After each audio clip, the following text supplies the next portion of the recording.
Hello नमस्कार अस्सलाम वालेकुम दोस्त, कैसे हैं आप लोग। मैं भोजपुरी एक्टर इजहार खान। इस समय मैं दिल्ली एयरपोर्ट पे हूं और मैं जा रहा हूं मुंबई। आप लोग कैसे हैं। मेरी सुबह की 7 बजे की फ़्लाइट है और ऐसे ही आप लोग इजहार खान को प्यार दें, आशीर्वाद दें, दुआ करें और आगे बढ़ो।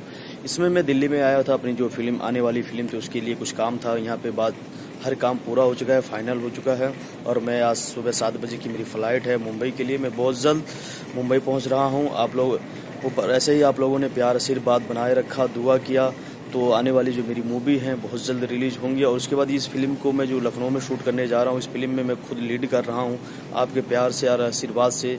और ये दिल्ली एयरपोर्ट का जो आप लोगों का खूबसूरत जो एयरपोर्ट है माना जाना, आप लोगों को मैं दिखा दूँ, बहुत खूबसूरत एयरपोर्ट है और मेरी 7 बजे की फ़्लाइट है। बहुत आप लोग यहाँ का लोकेशन देख लीजिए, बहुत प्यारा है।